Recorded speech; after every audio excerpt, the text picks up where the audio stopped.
Olá, está começando o Café Filosófico, um programa que leva a você um momento de reflexão. Hoje eu converso com a professora Natália Strock, da Universidade de Buenos Aires, que nos fala sobre antropologia e sobre a guerra nas estrelas. Bem-vinda, Natália.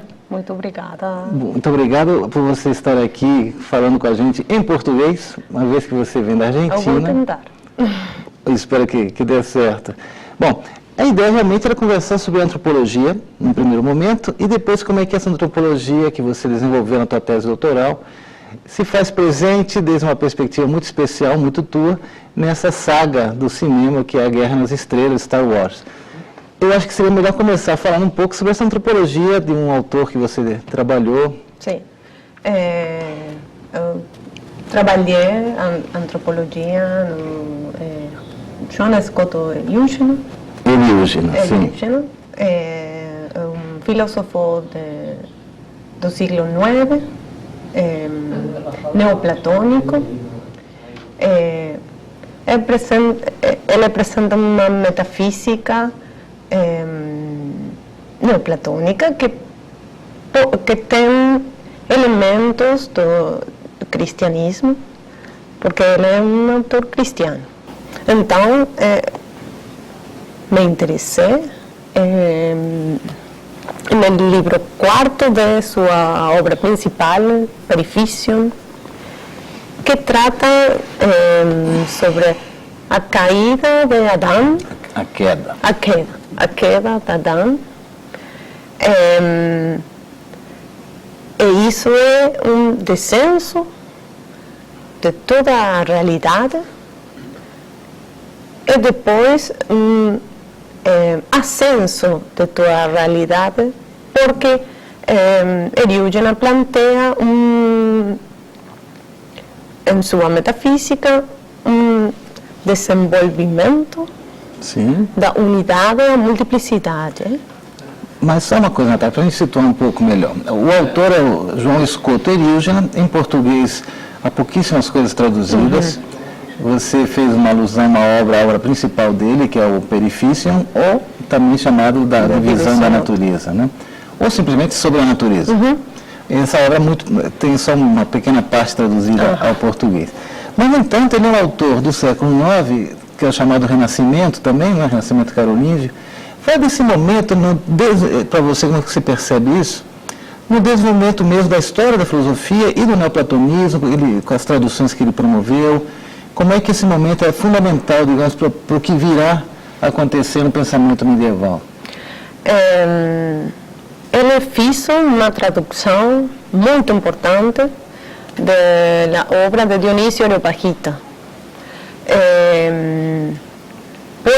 Por esses escritos entram a filosofia neoplatônica pagana de Proclo, cristianizado, Jean Dionísio. Eugene lê, traduz, comenta.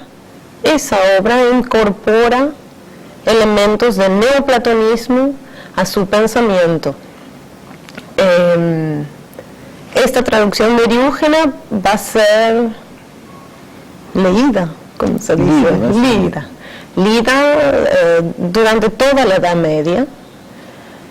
Su obra, la obra de Eugene, no tuvo tanta suerte como la obra de Dionisio, pero en este momento se da la fusión entre neoplatonismo e cristianismo.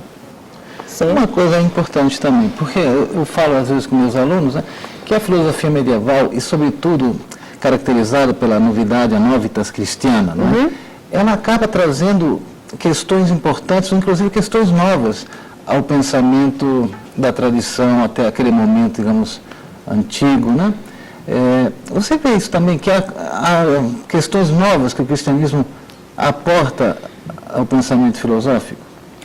Já te adianto uma das questões, por exemplo, você já falou em Adão, a questão da queda. Isso, por exemplo, não existe no pensamento antigo. Não. Fala um pouquinho mais, que mais outras questões você vê que são trazidas aí pelo cristianismo? O conceito de temporalidade é muito diferente ao pensamento antigo. el cristianismo plantea un principio do tempo, un fin do tempo. Mientras que o pensamento antigo não tinha essa limitação. Tá, porque entra aí em jogo a ideia da criação, né? Sim. Tem a criação. E tem o fim dos tempos.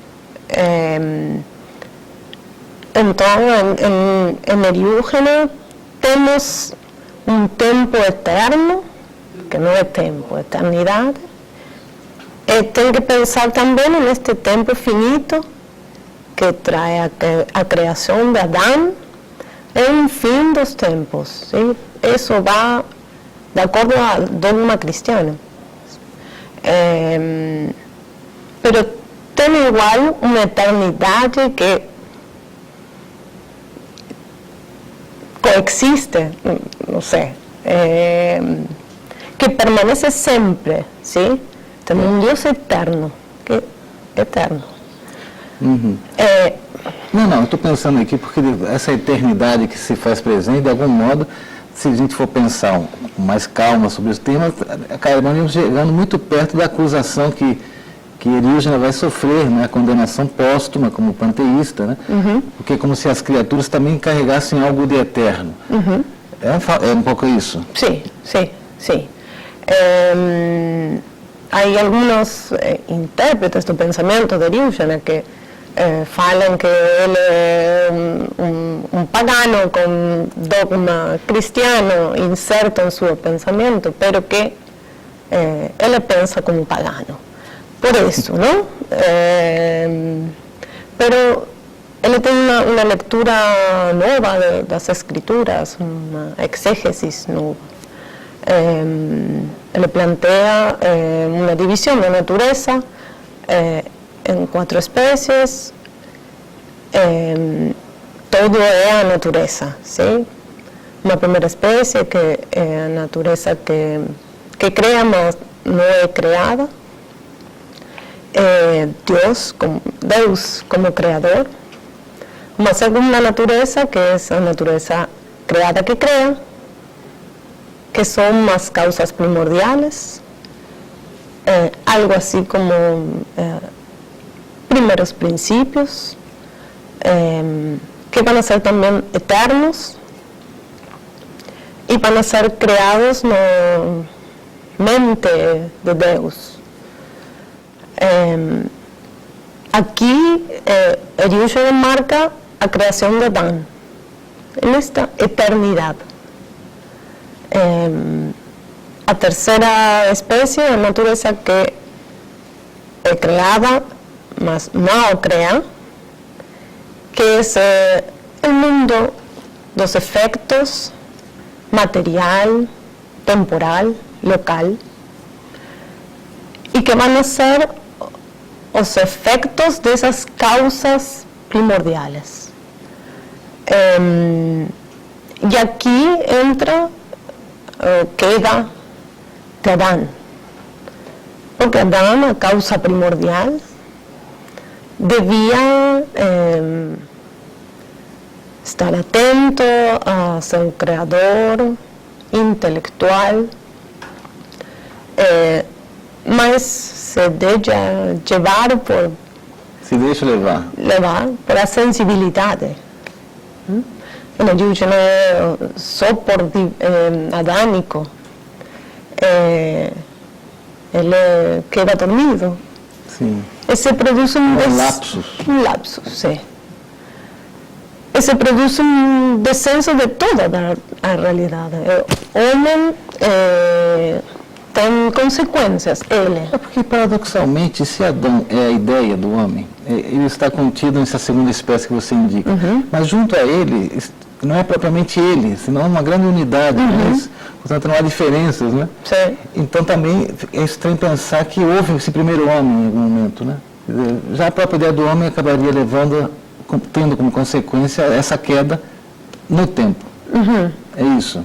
Sim, não sei se me compreendi bem, que esse homem convive ou habita uma multiplicidade una. E ele contém essa multiplicidade, ele é unidade nesse âmbito. E sim, a criação de homem leva a queda Inerente. Então, o verdadeiro homem é o futuro. Se esse perfeito homem, a ideia do homem é o futuro. Porque nesse momento eterno que Adão é criado, ele queda. Mas queda a promessa desse homem. Mas, se é assim, mas parece que assim é uma antropologia um pouco frustrante, né? Porque parece que remeter para fora da história uma realização plena da humanidade. Mas, ao mesmo tempo, esse homem também não é só responsável pela queda, mas também é responsável pela redenção de toda a criação. Então, ele tem um papel fundamental como mediador, né? Nessa história toda. Fala um pouco mais sobre esse sentido que é tão fundamental no homem como médiatas ou, sei, microcosmos, talvez, né? Sim. Eriugena utiliza o término oficina omnium, não microcosmos. Ele rechaza o microcosmos, porque o homem contém em si tudo, justamente porque essa causa primordial. Quando ele descende, ele não perde essa característica sua, ele está escondido baixo um corpo, baixo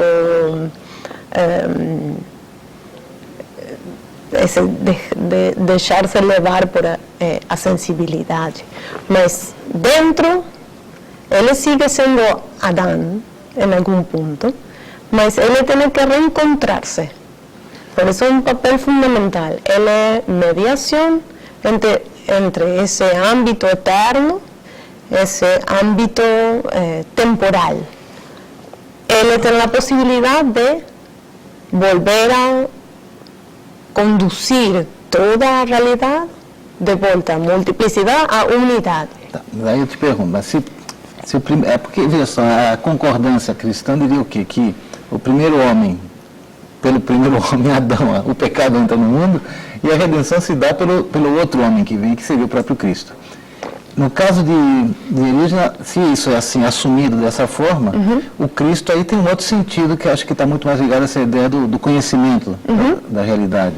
Sim, Cristo é homem perfeito, que vem a despertar, a acordar. Despertar. A esse homem dormido depois da queda. Cristo é sabedoria, o conhecimento da verdade. Ele mostra o caminho, tem uma função pedagógica para o homem caído. Que eu estou lembrando de uma passagem muito famosa já do Eriugena, que é aquela que ninguém entra no céu a não ser pela filosofia. Né? Então parece que aí a religião e a filosofia estão muito próximas, ou quase que são reversíveis no pensamento de Eriugena. Sim, na primeira obra de Eriugena, sobre a predestinação, um livro que foi condenado ao momento da confecção do livro, ele plantea, ao princípio, seguindo São Agostinho, a coincidência entre filosofia e religião. A verdadeira filosofia é a verdadeira religião é a verdadeira filosofia. Então, filosofia é a búsqueda do conhecimento da verdade, a búsqueda de Deus. Essa é a verdadeira filosofia. Sim, mas nesse processo de conhecimento é o próprio homem que se realiza, se hominiza na Terra. E com isso eu já passo para a gente pensar da Terra, pensar na guerra nas estrelas. Como é que você entende ou conseguiu encontrar, digamos, nesse roteiro, na história do filme, dos vários episódios, essa trajetória um pouco adâmica, eugeniana que você vê dessa antropologia lá do século IX, com repercussões Fala um pouco sobre isso. Eu veo na Guerra nas Estrelas uma queda, uma redenção, esconder-se do verdadeiro homem, reencontrar-se desse homem. A metafísica é totalmente distinta, tem uma força imanente que conecta tudo no mundo da Guerra nas Estrelas. Tem um personagem principal, Anakin Skywalker, que ele era um escravo em sua terra, empieza a estudar para ser Jedi. Que Jedi tem uma coisa mística mesmo. Tem uma coisa mística, sim. A crença na força é uma religião, mas eles têm... A força seria o nome de Deus no filme, você vê assim, não? Sim. O nome de Deus. Sim. Tá. E a saga é justamente esse desequilíbrio na força. Sim. Tá. Porque a força tem um lado, aspecto positivo e um negativo. É um pouco maniqueo. Tem que estar equilibrados, mas tem uma profecia que fala de que em algum momento vai venir um eleito que vai equilibrar a força. Em algum momento a força vai desequilibrar. Esse eleito é Anakin Skywalker ou Darth Vader. Anakin sofre uma queda porque ele não se deixa levar por sua sensibilidade. Ele está enojado. Ele era o escolhido para voltar a trazer, recuperar o equilíbrio dessa força. Mas aí ele se deixa levar pela sensibilidade. Né? Fala um pouco sobre essa diferença que você está colocando como ponto principal a ideia da sensibilidade, de uma distração com o sensível, talvez, que teria levado tanto Adão a incorrer na queda, quanto o Darth Vader, né? Sim, Darth Vader. Sim, porque um Jedi tem que estar atento, algo assim como um instinto interior, que não tem nada que ver com a sensibilidade. A primeira das beijas películas, Obi-Wan Kenobi põe casco a Luke, e Luke tem que, com a espada, tocar umas bolas. Sim, estamos andados, né? Sem ver. Sem ver. Ele tem que sentir, mas não com a sensibilidade, sino como um sentido interno. Mas Anakin se deixa levar por o sentido externo, que passa, está sempre preocupado por o que vai passar com sua mãe, com sua mulher. Ele não está atento a esse sentido interno, a intelectualidade. Para entender como é que se daria esse equilíbrio da sensibilidade, que se por um lado você diz que é preciso, vamos dizer assim, enaltecer um certo aspecto que assim, olhando de longe parece uma racionalidade exagerada até, e renunciando, por exemplo, aos sentidos. Mas é possível viver assim? Como é que esse equilíbrio aí não diz respeito ao próprio modo de ser do homem também? Sim, Anakin é muito humano. Ele tem preocupações humanas.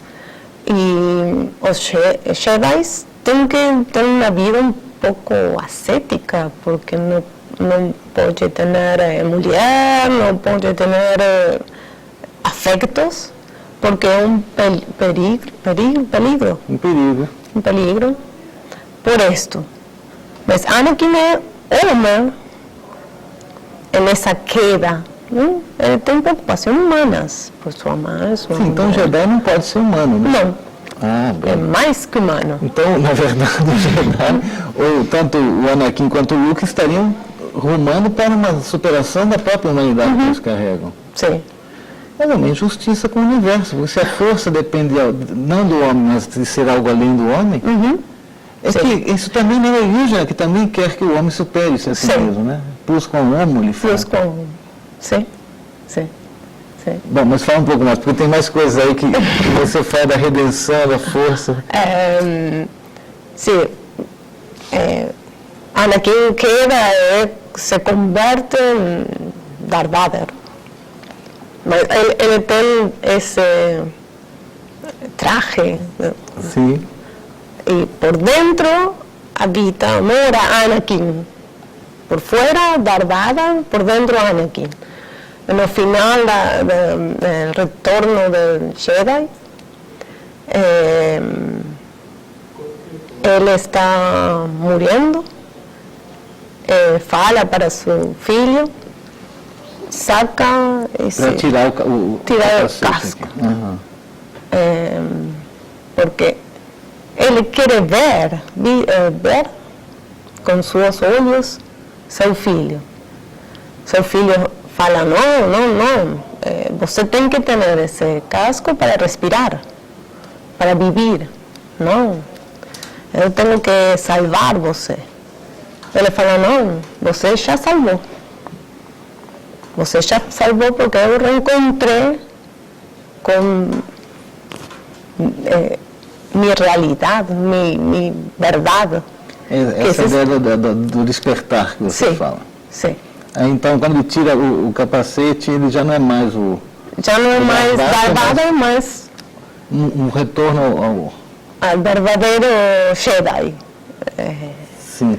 Então, e nessa perspectiva que ele seria, guardando o Anakin seria o primeiro homem, o Adão, que cai, e com ele toda a humanidade, com ele o desequilíbrio na força. Sim, Mas o Anakin já era preparado para ser também aquele que restabelecesse a força, né? sim, sim. Certo. Sim. E o Luke seria, então, digamos, o Cristo, Sim. a redenção da coisa. Sim. Sim, ele é muito bom, muito bom. Ele perde sua família, mas eu não sei se é porque ele é um actor ruim ou porque assim pensado por Lucas, mas ele fica tranquilo. Não é como Anakin, que... Mas no caso dele ter ficado tranquilo quando perde a família, é porque ele já é um Jedi. Ou não? Não. Não é um Jedi. Ele tem que aprender. Ele tem que aprender. Mas depois ele se entera, sabe que tem uma irmã. Essa é a forma de Darth Vader para preocupar a Luke. Eu vou ir por sua irmã. Mas quando Luke conhece que Darth Vader é seu pai, ele quer fazer salvar seu pai. Né? Sim. Sim. Sempre a família em tudo, né? A queda é a redenção, é a unidade da família. É uma família. verdade incrível, né, esse filme, porque retorna assim, os paradigmas mais tradicionais da família, é verdade.